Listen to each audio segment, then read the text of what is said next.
सकाळीच बेंटो केकची ऑर्डर आली. थर्सडे मुळे मी ऑर्डर घेत नाही, बट काय मैत्रीण होतं म्हणून घेतला. आणि लाईटी सोबत बिटरने सुद्धा साथ सोडली. मग रिपेअर करायला गेले, बट काही झालंच नाही. मी जरा ओपन करून बघितलं, पण डोकं चाललं नाही, बसले तोंड पाडून. मैत्रीणचं आणलं बिटर. संध्याकाळी केक घेऊन जायचं होतं मला जिम मध्ये. केकची चर्चा तर काय जिम पर्यंत गेली होती. सिद्धी केक्स आणि सर बोलले होते की नाही का मला टेस्ट तर करायचाच आहे आणि पार्टी पण पाहिजेच आहे. मग काय आज टाइम भेटला मस्तपैकी. आणि थर्सडे असल्यामुळे लाईट खूप लेट आली. जिमला पण फास्ट मध्ये केक वगैरे केला. डिझाईन वगैरे सुचत नव्हती, बट सिंपल अशी केली. आणि त्यावरचं तुम्ही नाव बघू शकता. मला तर नाव टाकतानाच खूप हसायला येत होता, पण नाव तर बरोबरच टाकलं होतं मी, आयफोन की पार्टी. बघून तर सगळेच हसले भाई. त्यांना एक्सेप्टेडच नव्हतं की हे असं काही करून येईल मी. आणि हे थांबले होते मस्तपैकी फोटो वगैरे काढायला, पण काय मजा मस्ती पण चालू होती थोडी. कॅमेरा चालू होता म्हणून सगळे जरा लांब लांबच होते आमच्यापासून. सरांना फील होत होतं माझाच बर्थडे की काय. ये मेरी पार्टी. सर तुमचं फेवरेट आहे. सरांनी खूप अप्रिशिएट केलं आणि त्यांना केक सुद्धा खूप आवडला.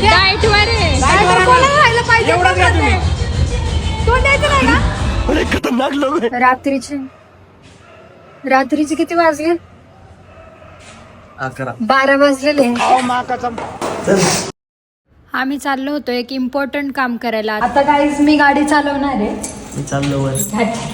नाही गाईज, हाच गाडी चालवणार आहे. 1-2 जोराचे फटके देऊन मग आता गाडीवर. नेक्स्ट ब्लॉग मध्ये पार्ट 2 नक्की बघा, समजेलच.